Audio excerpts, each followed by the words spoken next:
Hello and welcome back to our sixth episode of the Valerie Gehy Health Insurance Podcast. I'm your host, your girl, Valerie Gehy. And today we are going to talk about health insurance, navigate to the tips, the stories, the pros, the cons, and it's all about to be more savvy, more knowledgeable when it comes to health insurance. So gather around, stay tuned.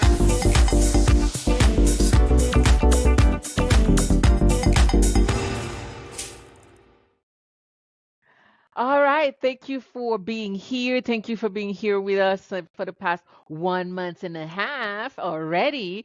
Thank you. If you're a new listener, welcome. Don't forget to share, to like, and subscribe, okay, for the new tips. So today we always going to talk about health insurance, the pros, the cons, the important question when you're talking to a certified health insurance. And also don't forget it's all about to be more savvy, more knowledgeable, because open enrollment is about to come in November 1st. All right, so what did we learn for the past month and a half? We learned what is a premium. Premium is how much you're going to pay on a monthly basis. The premium is based upon four factors. It's based upon the household income. It's based upon your age. It's based upon your demographic. And it's based upon the size of the family, any dependents, are you married, are you single? So that's how your premium will be defined by all these four factors. So it's not a one size fit all. It is case by case. Now, we talked about deductible. Deductible, it's what you are responsible for the whole year when it comes to co-pays, when it comes to co-insurance, when it comes to your deductible, when it comes to if you have to go to the emergency room. The deductible doesn't take it doesn't that doesn't take away that your preventative care is still free. So it's two separate. Your preventative care when it comes to your blood work, your lab, your mammogram, your pap smear, your prostate screening, your colonoscopies, those are preventative. Those to prevent that one body of yours to collapse. Okay? So that's what we use the word preventative care. So preventative care is most likely always at 100% covered. What does it mean? There is $0 copay out of your pocket.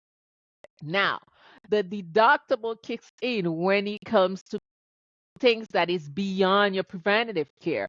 When it comes to catastrophe, ER, if you have to do a test like a AT or MRI test, now it's fall into your deductible. And it also, there is what we call the deductible and the maximum out of pocket. The maximum out of pocket means that it is the max that you can spend out of your pocket.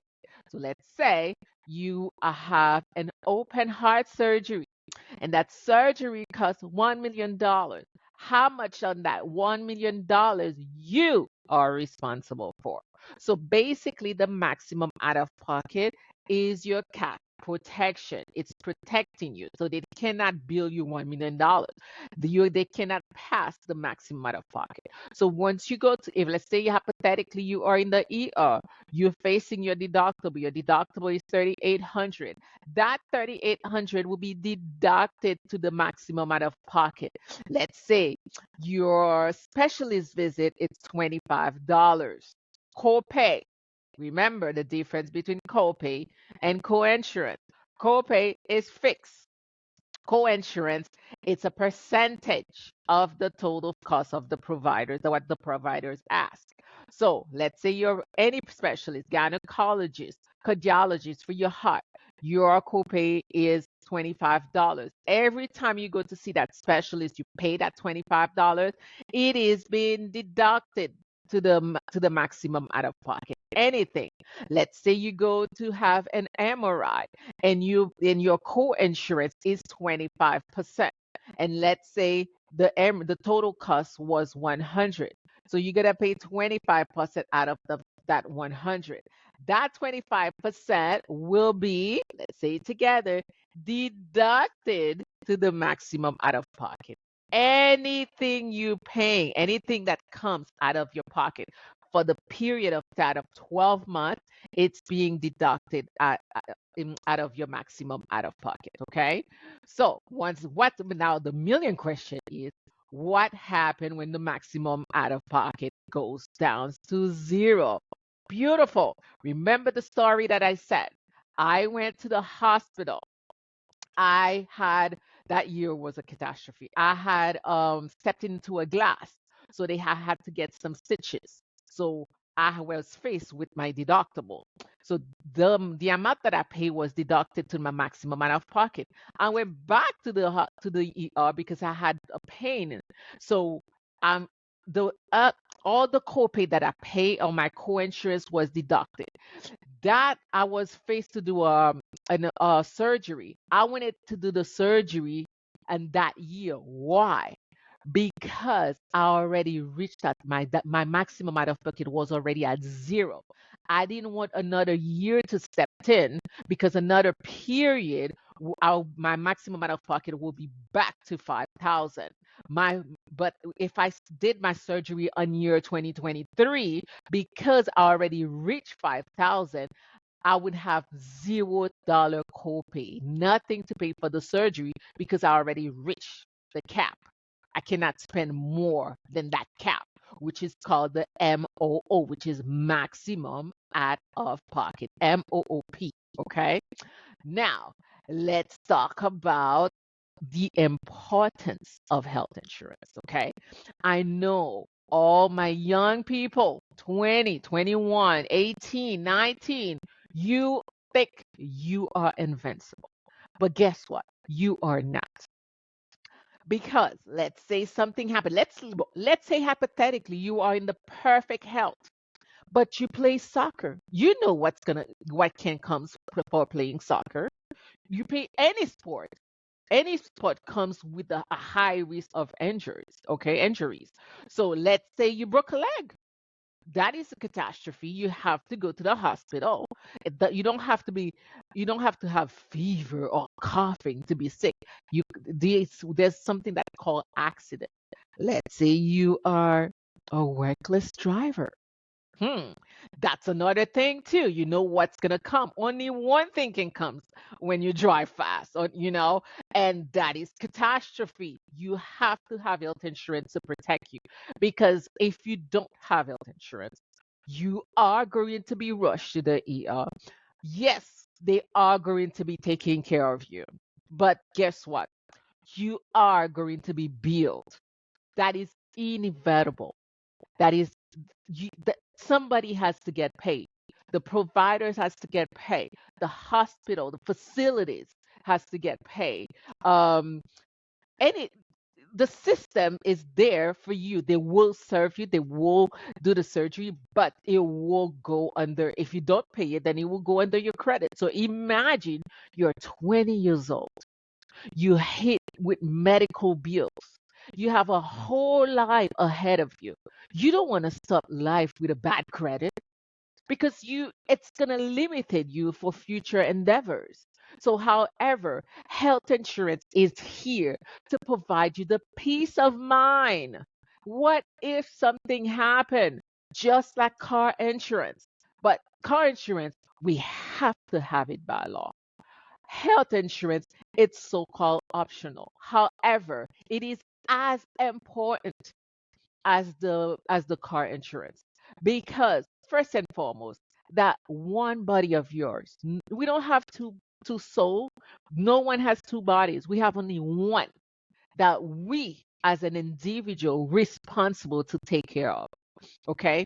So health insurance will give you that peace of mind that you are going to be taken care of. You walked into the hospital with confidence. Okay. Because you know what happened when you walk to the hospital without health insurance. You will get treated. For example, when I go to the hospital, I went for a couple of stitches on my feet. You know what they asked me? Do you want to stay to be monitored like a hotel? Why? Because I have health insurance. They are going to go through the roots of the pain when you have health insurance. When you don't have health insurance, then they will fix the pain, not the roots of the pain. They will fix the pain. Once you say, okay, I have no pain, bye bye, bye, and you come back anytime. But however, the quality of the treatment will be different. Okay? Because it is what it is. All right. So we are also going to touch bits of the key point of special enrollment. Right now, this is what we're facing. We're facing special enrollment. Open enrollment is done. What is open enrollment and what is special enrollment? Open enrollment is where the government give you a time frame that anyone anyone who's qualified can hop on and get health insurance. So from November 1st to January 15th, this is where the government tells you, all right, this is time, guys, to have health insurance for the whole the next year. Special enrollment, you need a life change event to be qualified. And what is that? Life change event. If you move from a state to another state, that is life change event. If you lost your coverage under your employer, that is life change event. If you have a certain pregnancy and you didn't have health insurance, that is also a life change event. A divorce, you're losing coverage under a spouse. That is a life change event. Okay. So that is the period we are facing right now. If you have all of these factors hitting the household, let's recap. Moving, moving from a state to another state, losing your state benefit, and you go into another state. That is a life change event. You call me. You are have a certain pregnancy. You call me. You lost your income and with your coverage. You call me. You have you are facing a divorce and you're losing benefit through that spouse. You call me. We're gonna weigh your options.